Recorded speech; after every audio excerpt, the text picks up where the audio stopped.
So in order to do that, since that's kind of difficult on you, the next unit's test will be open note. Okay? So that executive branch test will be open note. All right? So we'll cover as much as we can on the executive branch and then take a test. No essays, no projects. But there's some final. Is the final? Then the final is comprehensive over all the old tests. So the day you take that executive branch test, I'll grade it, I'll mark. No, I won't even need to mark. I'll just grade it. You'll get it back, walk out of here with it, no corrections, and be ready to study it for the final. Yes? You'll have like flashcards on quiz lab for the final, right? No. That would be You have the final. You have, yeah, you'll have tests, and you'll just study those tests, and that'll be questions from there. Not every mixture for each. Yeah, it'll be so many from each. I think if there's 5, it'll be like 10 or 15. All right, you're good? Yep, go. You need the PowerPoint up first? And the video, actually. The YouTube video. I will find it. Okay. So what are the goals for today's class? Who wants to read the first one? I raised my hand first. I have Go two ahead. hands. The students will review gerrymandering and create a working definition and form relevancy to the government of today. Okay, so where have you heard of gerrymandering? I've never heard When your of name that. gets Okay, well, we had somebody in the formation of the Declaration of Independence whose last name was Jerry. So did anyone have Elbridge Jerry? They gave him a word, a whole word. Well, that's not necessarily over him, but it's what he did. He formed this, yeah. You got it? Well, you'll see what he did to create this in a minute. Who wants to read the second one? Anna, go ahead. Okay. Students will read a current Supreme Court decision and evaluate the outcome while acknowledging national and national beliefs. Okay, so there is a current Supreme Court case, sort of current, kind of ended already, but over whether this is legal, whether that political parties can do this. They can remap an area to work better for their political gain. So that's what we're going to see today. Then, is it a crash course on? Gerrymandering. Okay. For some reason I didn't have, my link didn't come through. Did you make this? YouTube video. So, No, but did you plan this lesson? Okay, we'll work together on it. So look for keywords in this. It's just to give you a background of what gerrymandering is. Should help you give a basic idea of what we're going to do today.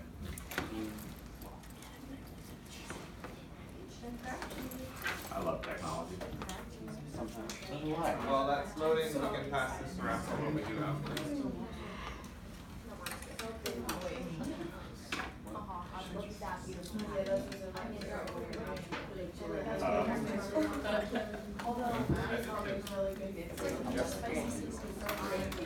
You're welcome. How are the projects going? What's up? So is it gerrymandering and this one? Yeah. Okay. Okay, so this is the video. It's about 8 minutes. It's interesting. Crash Course Government and Politics, and today I'm going to talk about a topic in American politics that tends to drive people crazy! Ah! No, it's not partisanship or horse race journalism or the state of political punditry, although we could easily do episodes on all 3 of those, and we might. No, today we're going to look at the election districts and how they shape electoral outcomes, and that means, you guessed it, we're going to talk about gerrymandering. Thank goodness, gerrymandering is a blight on our American election system. It completely thwarts the will of the majority and makes it possible for our lopsided House of Representatives. Not so fast, my left-wing sore loser friend. Gerrymandering is not nearly as responsible for the 2014 Republican Congress as the fact that people like you self-segregated to urban enclaves of socialism. All right, calm down, clones. Gerrymandering is a little more nuanced than that. Let's talk it out.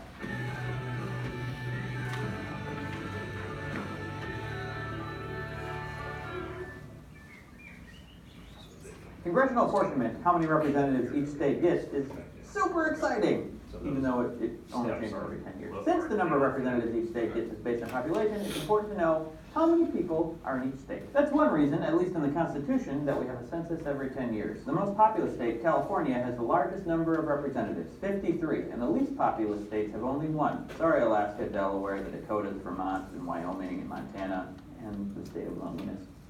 One's the loneliest number. In those sparsely populated states, figuring out the election district, which geographic area is represented by a congressman, is easy because there's only one district.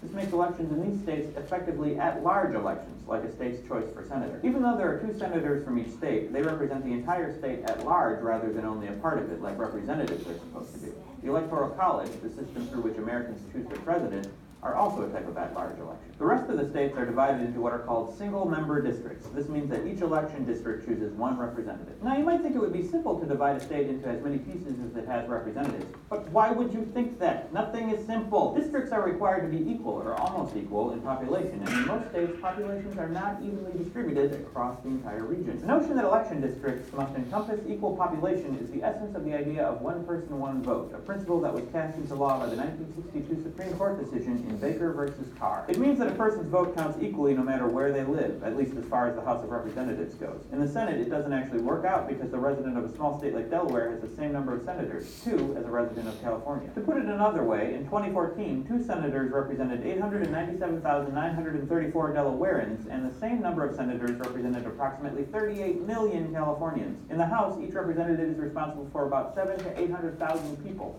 which is still a lot, but much better than 1 senator for 19 million Californians or 13 million Texans. The idea that people should be equally represented in Congress shouldn't be controversial, and for the most part it's not. What is controversial is the way that minority groups are represented. One of the problems with single-member districts is that they can make it easier to cut minority groups out of the political landscape. After all, if in a given state only 15% of the residents are minorities, it will be more difficult for them to elect a member of their own group, even under a plurality rule, unless that person can appeal to a large number of non-minority people. Congress and the Supreme Court have tried to remedy this problem by mandating that there be majority-minority districts, which is a confusing way of saying districts where the majority of voters are members of a minority group. This is a little like affirmative action in the realm of voting, and as you might have guessed, there's a fair amount of disagreement among people who think a lot about it, although I bet that number itself is a pretty small minority. This idea of majority-minority districts leads us into a really fun aspect of congressional districting, the way that the districts themselves are drawn, a process known as gerrymandering after the 19th century political cartoon that depicted one particular Massachusetts district that looked like a reptile.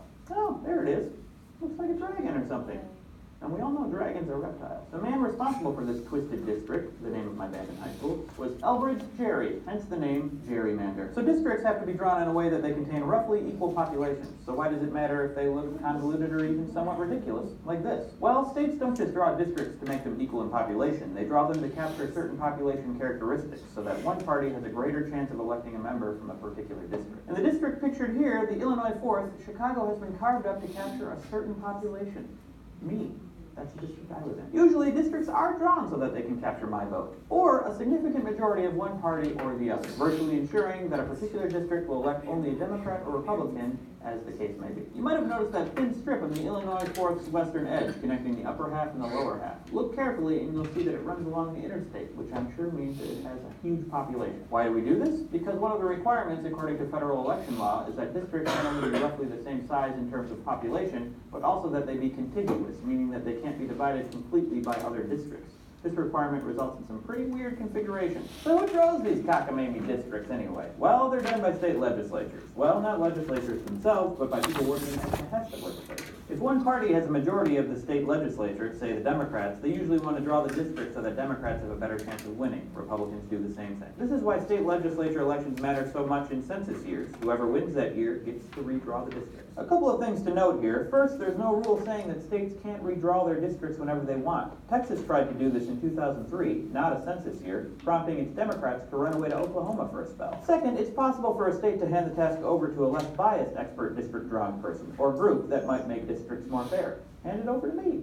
I'll make them all look like little bunnies. But wait, you might ask yourself, what's wrong with this system and why do people think it's unfair? Let's go to the thought bubble. So imagine a state that's 60% Republican and 40% Democrat and has 5 electoral districts, like this one. Let's call it Clone Sylvania. You could draw districts so that there were 3 Republican districts and 2 Democratic ones, accurately reflecting the state's population, like this. Or you could redraw so that there were 3 Democratic districts and 2 Republican districts, which would be an inaccurate reflection of the party composition of the state's population. Or you could simply draw the districts so that you had 5 Republican districts and 0 Democratic ones, like this. So you can see, especially in the second and third examples, how gerrymandering can result in districts that don't actually reflect the political makeup of a state at all. By now, you might be fuming at the injustice of state legislatures redrawing districts to make sure that the opposing party has no chance of winning national congressional elections. You may have read a number of articles blaming gerrymandering for the composition of the current Congress and for making congressional elections generally less competitive. There are a lot of people who feel the same way. But there's a counter-argument that it's not the state legislatures that result in solidly Republican or solidly Democratic districts, but the fact that Democratic voters tend to cluster in cities where they often outnumber Republicans by a lot. So that states like Ohio, even though the numbers of Democrats and Republicans are pretty even with a slight edge going to Democrats perhaps, they all tend to concentrate in urban areas around Cleveland and Columbus, so that the overwhelming majority of the state's districts are won by Republicans. Thanks, Thought Bubble. Congressional districting is fascinating and really, really important for determining the composition of Congress, but it's also quite complicated, which, as with most things, makes it difficult to understand. But unlike some other complicated issues concerning policy, gerrymandering is one that's easy to criticize because the visual results are so striking and because it can result in numbers that just look unfair. This is probably why, come election time, you'll hear a lot about it. Now at least you'll have a better idea of what those pundits are talking about, and you'll be better equipped to make your own decision about the issue. Luckily for you, there's more and more data about this stuff every election, and always more to learn. Thanks for watching. I'll see you next time. Crash Course Government and Politics is produced in association with PBS Digital Studios. Support for Crash Course U.S. Government comes from Vocal. Vocal supports nonprofits that use technology Who and wants media to to give advance. an explanation of what gerrymandering is, from what they saw? We're gonna go into it more. Yeah, go I'll ahead. take a guess. Okay. I think it's when like the local group tries to split up the sections to where they're winning and Okay. the other group can't even like be shown. Expand on political group. What do you mean by that? What? What do you mean by political group? Like Democrat, Republican. Party. Alright, you have another one? Yeah, it's just, whether or not to make it, like, so they can redraw their districts basically. Yeah, exactly. That's perfect. We're gonna go more into it with this lecture, the notes, and you'll see what it really means. Pull that down. The technology wizard.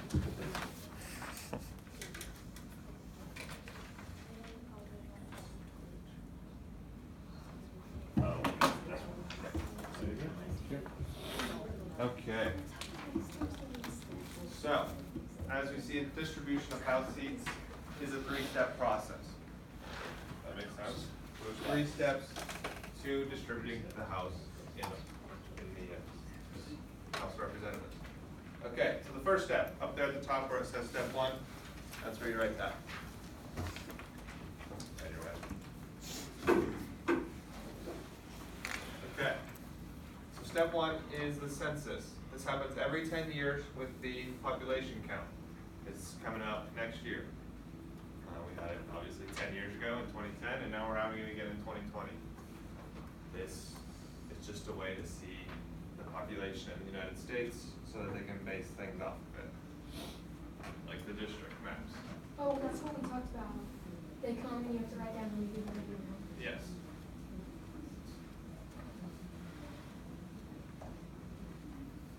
So this census is conducted by the Census Bureau, which is under the Department of Commerce. Department of Commerce talks about population, obviously. I think he talks about banks too, 'cause it's trade, some other stuff like that. And then from the count, they recommend a plan for reapportionment. That is just another word for changing district sizes or changing district zone.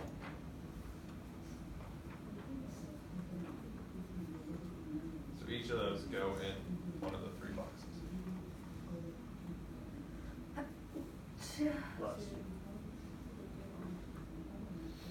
When I was a kid, we didn't have somebody come to our door, they just sent it in the mail. You filled out a giant green packet. Do they come to our door now? I'm not actually sure. That was the last time I remember it happening. The time before that, I was 3 years old, so I don't remember that. Wait, are we having one like this year? Next year. Next year.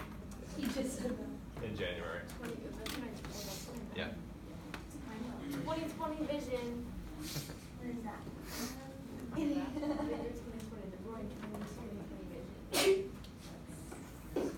It's gonna be the same. What is it bad? So how often does it happen? Every 10 by? Census Bureau. And what is the Census Bureau a part of? Department of Commerce. Exactly. That's what I was thinking. Guys, I'm gonna do a quick poll. Do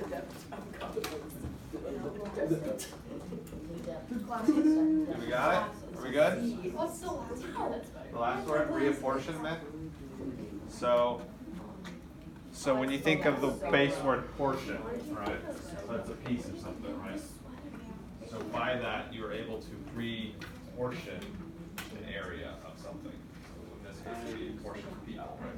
Because you're determining how many people are in an area, and if your census is off, then you reapportion that district to fit the people that are in it. They change the district size to refit the need. Okay, so step number 2. This word we saw it on the last slide, reapportionment. And so this is distributing the 435 seats in the House out to individual states. So as you can see, Kansas has 4. We talked about that last class with the 4 districts, 2 in the east, and then the 1 mostly in the west and 1 in the north. So they reapportion the state based on the people that are within. So if they find out more people are in District 2, they might need to add another district. That's why they did that in California. Back in 2003, I think, we saw this yesterday in class. 2003, California had 13 districts. Now it has 55, so it's a big population boom in just a few years. And so the reapportionment is done by Congress.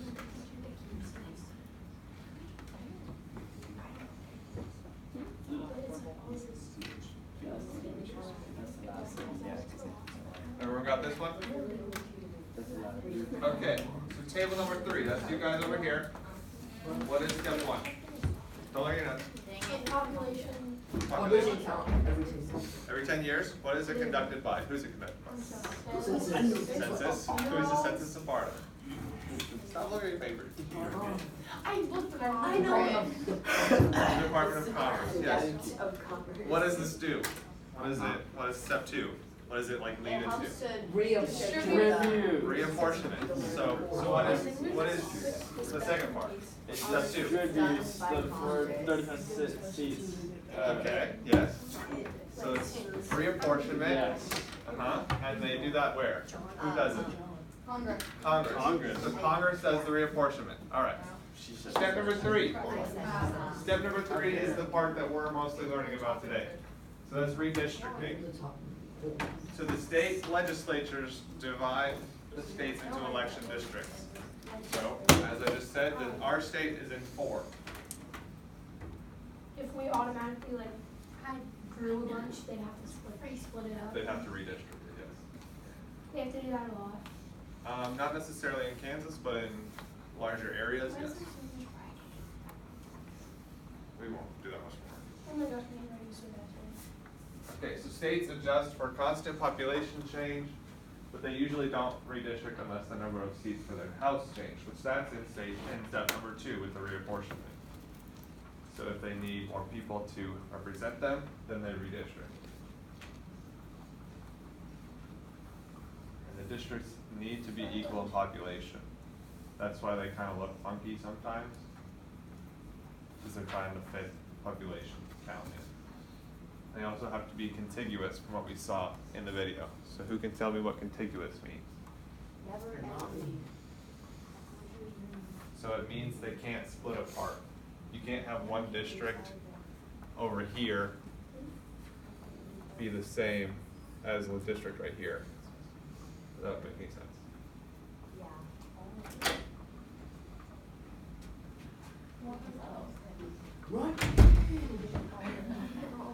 So contiguous, we drew a state of Kansas.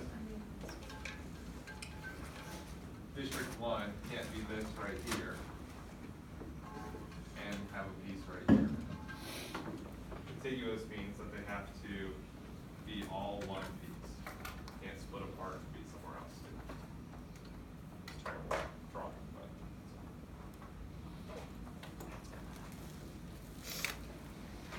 So why do you think this is in bold down here? Because it's super important. Super important. What do you think it would be on?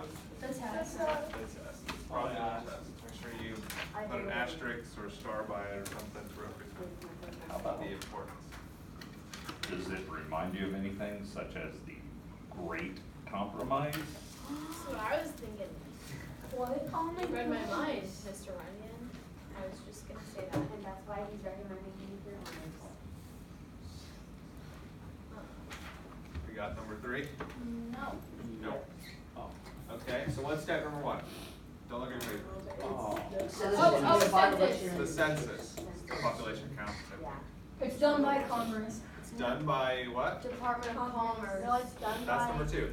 Number 1 is done by. It's through the Census Bureau. Census Bureau. And then that was done by the Department of Commerce. Yes, exactly. So what's the third part of that?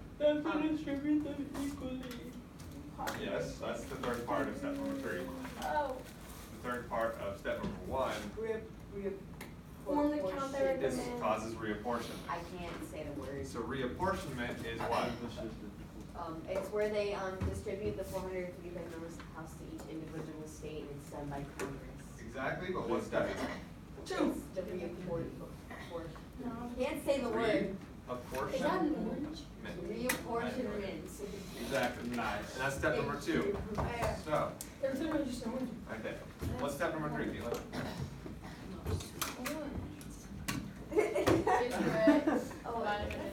Oh, down here. Yes, what is it?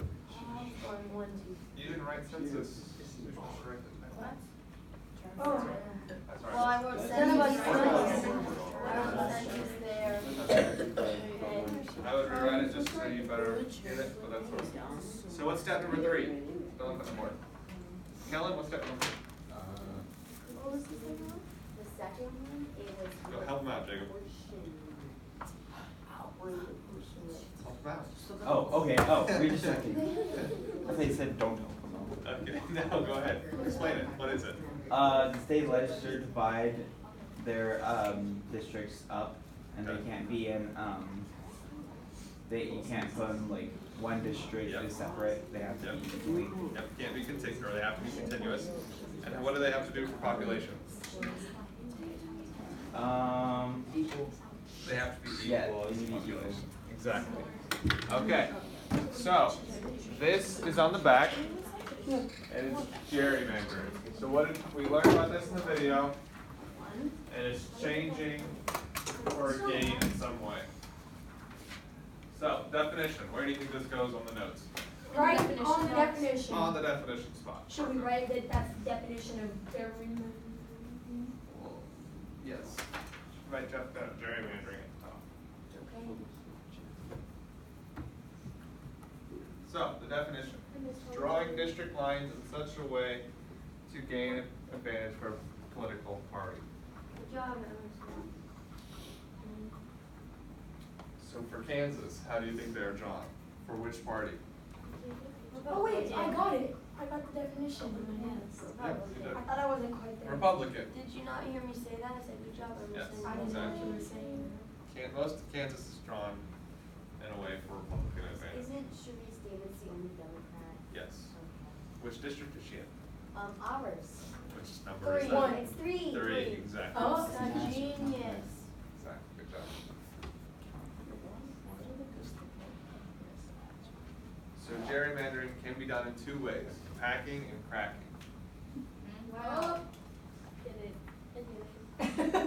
So the first one is packing your district with your support. So that makes sense, right? You're doing what you can to get as much support as you can. You're packing the area. Yeah. So after we do this, I'll bring up 3. Okay. And then cracking is, I think that's the opposite. Fill the district with With other other support. With your Yes. support. So cracking is you split your opponent's support by doing it into more than one district. So if Democrats have an advantage, they split it so it's less support.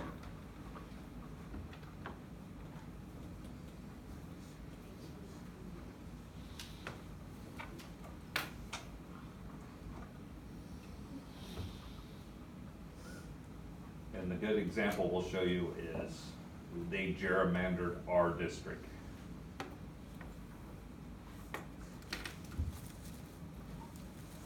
We live in District 3, and we have a tendency in District 3 to occasionally elect a Democrat to Congress. Kansans don't like sending Democrats to Washington. So when Dennis Moore was winning our district, they adjusted the boundaries to try and not have a Democrat. He won re-election, but then it went over to a Republican for a while before another Democrat got it. Let me show you what happened. Like the Hunger Games. He's pulling up the map.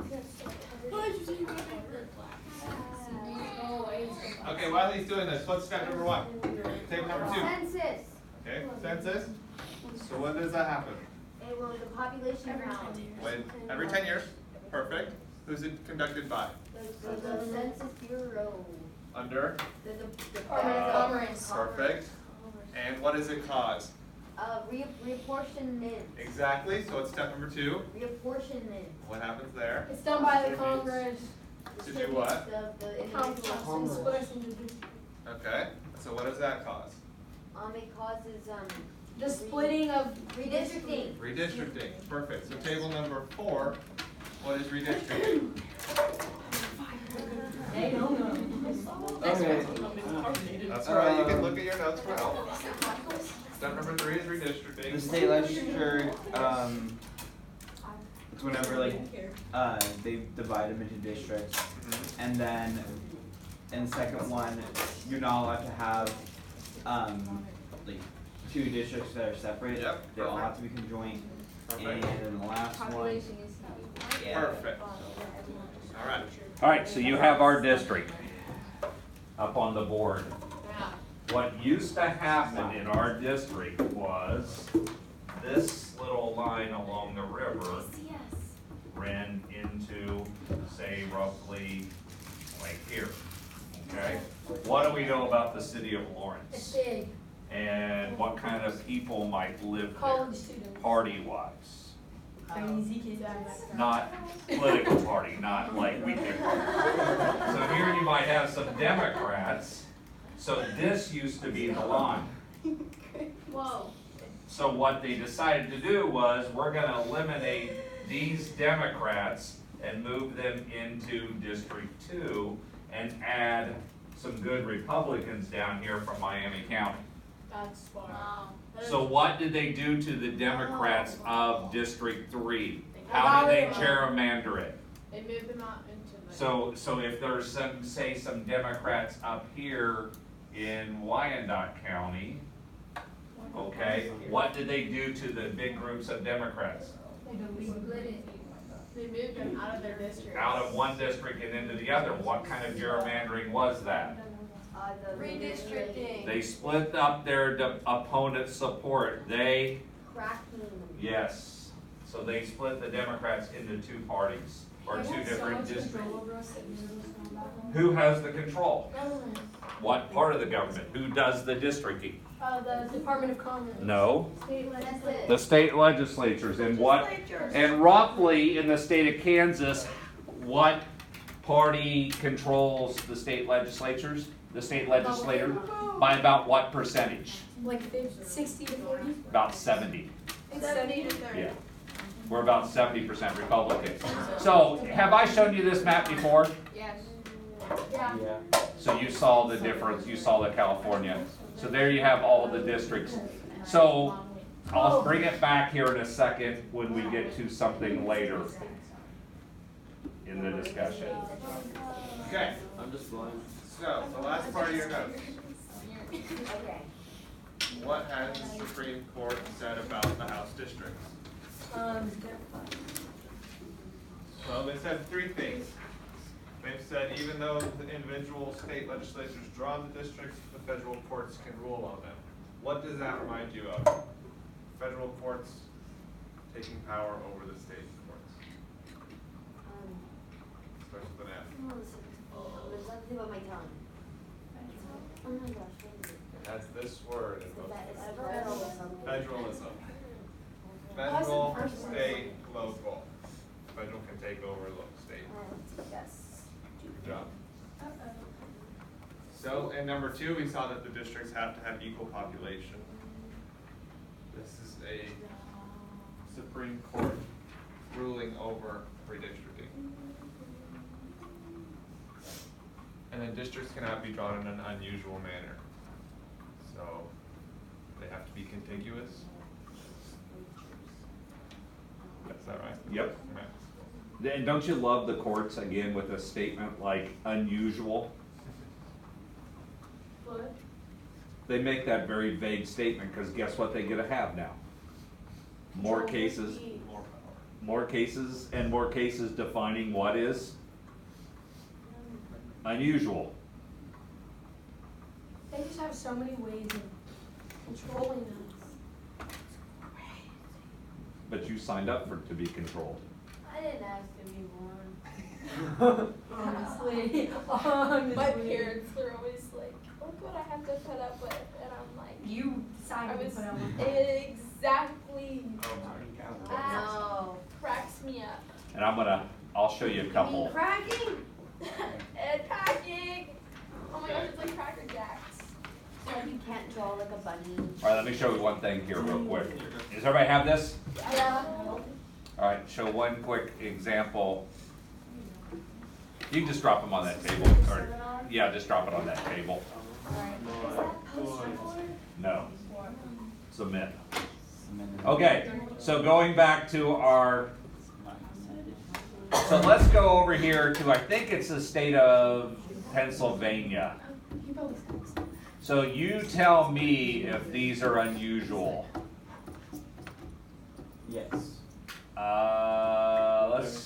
Let's go to this district. What is that? Well, That New Fort- Jersey. New Jersey, no, it's, what's the initial there? NJ. Oh, it is NJ. All right, 12. Look at this. So this little thin strip to go clear up into here, Yeah. would you consider that unusual? Yeah. Yeah, why is it not like cut off here and that included They're these? separating. And let alone this one comes all the way down here, over to here, and then just a thin strip over to come all the way down to here. They're separating powers.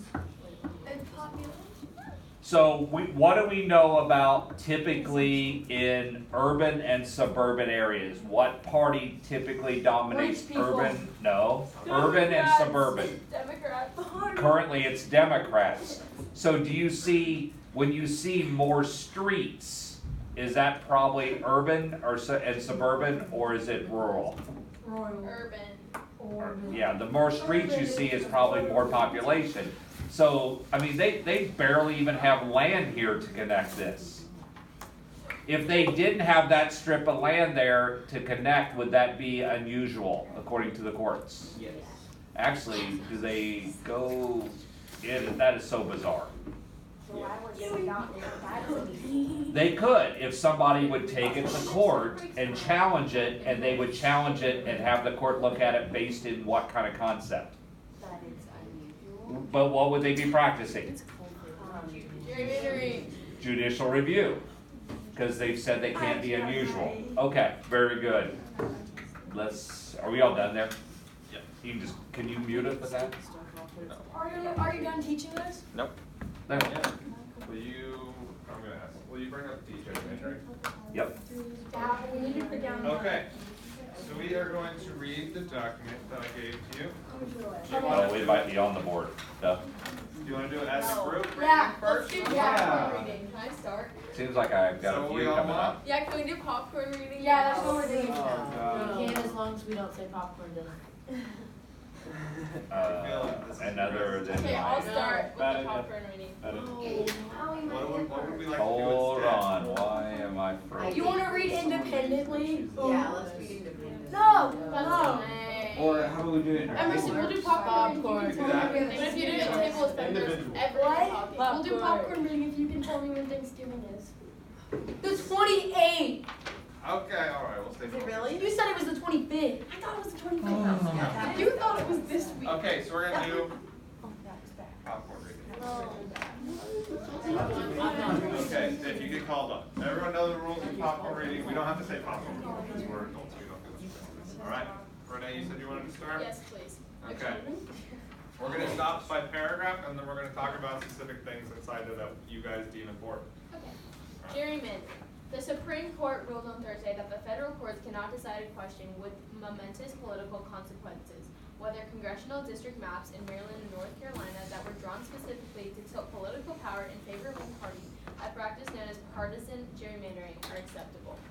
Okay, so where is this Supreme Court ruling focused on? Gerrymandering. What two states? Maryland and North Carolina. Okay, so this article is focused on Maryland and North Carolina. So what did it define? What is partisan gerrymandering? It's in there, so someone can find it. Is it because they, Drawn to tilt political power in favor of one party. Exactly, so what does partisan mean? Partisan, like the different parties. Exactly, so partisan means the party system. So they deemed, the Supreme Court ruled in the first part, and at the end it says is acceptable, right? So what this case is, they deemed it as acceptable. All right, someone talk more to somebody. Okay, Kat. Emerson. District courts have thrown the maps out as unconstitutional, but the decisions were appealed. When the Supreme Court heard arguments in the two cases in March, the justices seemed divided on partisan lines over key issues, much as they had during an early hearing on the Maryland case last year. Okay, so what did you find anything in that? Did anyone find anything? There are some things. They've already had arguments about it. Exactly, so it's not the first time this has been heard. So the district courts heard it first, and what did they deem? What did they say about it? It's not good. They threw him out as unconstitutional. Unconstitutional, so then they were what? They were appealed, so what does that mean? Let's start that now. They drew them back into the court system, so it's the second case. Can I popcorn this one? Yeah, popcorn somebody. Popcorn. And, Alright, Anna, take it away. Starting in the third paragraph. Sure are. Okay. And the Supreme Court decided 5-4 that the question of partisan gerrymandering was a political one that must be resolved by the elected branches of government, and not a legal question that the federal court should decide. Here are answers to some common questions about rigged electoral maps and the revolutionary patriot for whom they are perhaps unfairly named. Okay. It's pretty rigid. It was rigid. Okay, so the Supreme Court decided 5-4 of what? What did they decide? They did the same thing in. gerrymandering. partisan?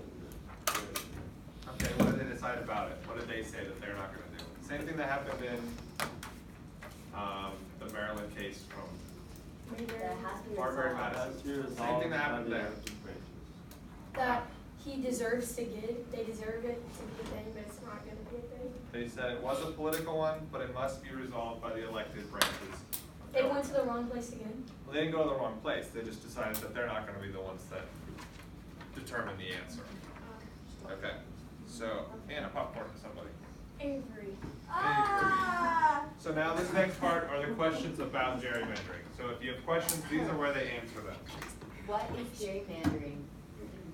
It is a way that governing parties try to cement themselves in power by tilting the political map steeply in their favor. The goal is to draw boundaries of legislative districts so that as many seats as possible are likely to be won by the party's candidates. Drafters accomplish it mainly through two practices commonly called packing and tracking. Okay, so was there anything in there that you think we should discuss? We already went over it in our PowerPoint. Well, we did, but this can help you. So, what is gerrymandering? Like, give the definition of the first part. It's a way to govern parties. Trying to tilt the power, Tilt the power. Keep going. between the two parties. Yes, so in the political favor of one party. So, then they talk about the packing and cracking. So, talk about it, somebody. Popcorn gave him. Popcorn. You. Alright, Michael, take it away. No. You got it. I suck at It's a short one, you're fine. Just Oh my You god. scared God Why did you make that? I suck at reading. Alright, tell us what packing is. The practice is drawn to include as many of the opposing parties' voters as possible. That helps the governing party with when surrounding districts where the oppositions thing has been diluted to create a top district. Okay, so what is packing? What did we learn about?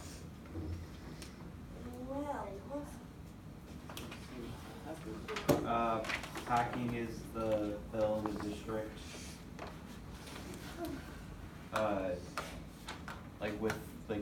To get support. Yes, yes, for your party, you pack the area for your support. So in political favor of you and your party. All right, Michael, popcorn to somebody. Caitlin. All right, Caitlin, read the 2 sentences that we. Okay. Fracking does the opposite. It splits up clusters of opposition voters among several districts so that they will be outnumbered in each district. Read the next one too, since you only have 2 sentences. An efficiently gerrymandered map has a maximum number of districts that each contain just enough governing party supporters to let the party's candidates win and hold the seat safely, even during wave elections when the opposite does especially well. And it packs the opposition supporters into a minimum number of districts that the opposition will win overwhelmingly. Beautiful. Oh, Kellen. Okay, so hold on, we gotta discuss this. Oh. So cracking does the opposite. What does it do? It splits them up. So it splits up in, to do what? What does it split up? It splits up the opposition voters. Okay, so it takes away their political favor in a way that helps your favor. Yes. Does that make sense? Yeah. Yeah. Does that make sense? Yeah. Okay, so then an efficient gerrymandered map has a maximum number of districts and contains just enough governing party supporters. So it just makes the candidate get their seat and hold it effectively. All right, Kellen, you got the where is gerrymandering most notable now? Currently rigged maps tend to be most prevalent and most titled in states under Republican control. That is in part because Republicans did exceptionally well in 2010 elections, giving the party far wider control of the state legislators, which oversaw redistricting after the 2010 census. The National Republican Party has poured money and expertise into the state legislative races with the specific aim of gaining control over redistricting the Democratic Party. Okay, so these are most prevalent with which party? What did it say there? With Republican. So with Republican control, these gerrymandering is most prevalent. So they did really well in the 2020 election, and they oversaw the 2020 census. So that's kind of convenient, isn't it? Yeah. They oversaw the census, and then they did well in the election. Kellen, popcorn, Mr. Daly. Okay, all right. Many political scientists consider the House maps in Republican-controlled states like North Carolina, Michigan, Ohio, and Texas to have the most pronounced partisan slants. Pennsylvania was also on the list until the map was redrawn last year. Among Democratic-held states, Maryland, Illinois, and to some observers, California are regarded as the most tilted. Illinois is especially notable for its pizza slice division of metropolitan Chicago, using generous helpings of urban Democrats to offset the heavily Republican suburbs in the district after district. Okay. It did in 2010. It could have been redistricted. Let's look at it. You still have it up? Okay. So where was the pizza slice? Chicago. Chicago, exactly. So the states that have the most pronounced partisan slats are which ones? They said 4. Somebody list them up for me real quick. 1. Okay, I'll do it myself. North Carolina, Michigan, Ohio, and Texas. They have the most slants. In a sense. So. So 1, 2, 3, yeah, they kind of all come out of the center. And they're using the urban Democrats to offset the Republican suburbs, right? Yeah. But what do we know, what's the trend in the suburbs though, now? The suburbs are becoming blue. So you might see just this massive Democratic influx in Illinois. It'd be interesting what presidential candidate carried Illinois last election. Okay, so Ashton, you're next. That's what I was gonna say.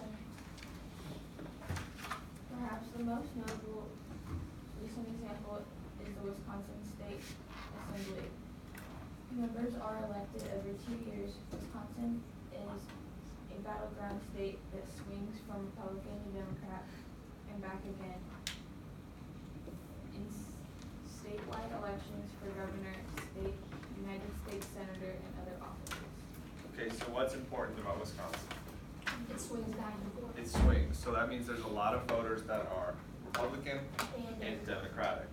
So it depends on who's redistricting, it's gonna go one way or the other. In a lot of offices, so a governor, senator, and any other ones.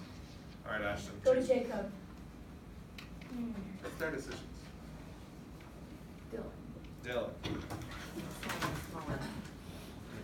After the Republican majority redrew the Assembly district map in Wisconsin in 2011, the party won a supermajority in the chamber. Then in 2018, Republicans retained that supermajority even as Democrats won every statewide office. Okay. So in this part of Wisconsin, it was redrawn by the Republican Party, right? In 2011, it was redrawn. So then the party won what in the district? What does it say that they won? A supermajority. So a supermajority means, what do you think that means? Most. Most. That's a good point. A lot. They had a lot of Republicans in the area. So almost like a super amount of Republicans in the area. So then what happened in 2018? They retained the supermajority. They retained it, but what also happened? Democrats won every statewide office. Yes, so Democrats won every office, but the supermajority kept their majority in the state, or in the area of the state.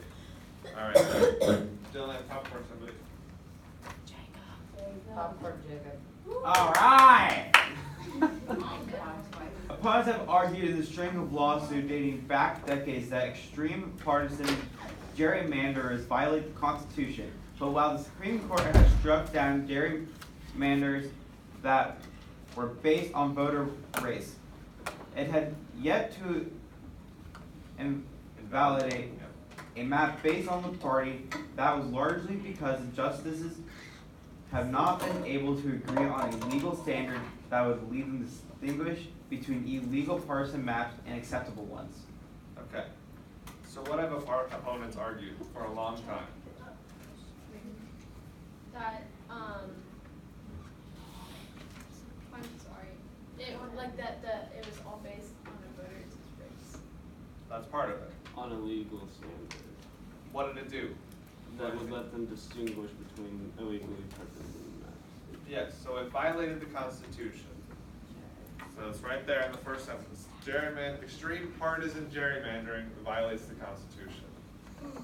But they also struck down gerrymanders that were based on voters' race, which is a large concern in southern states, even still to this day. And so the justices haven't been able to do what?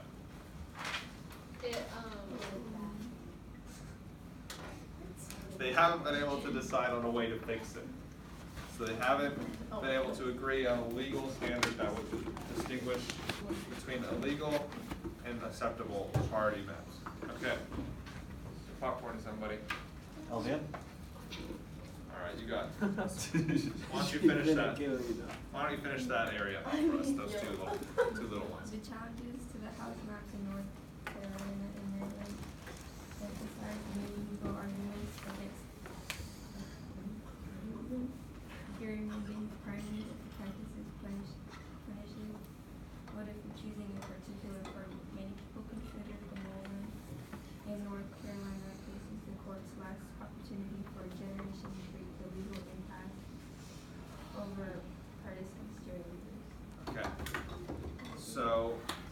the houses in North Carolina and Maryland had new arguments, what were they? But,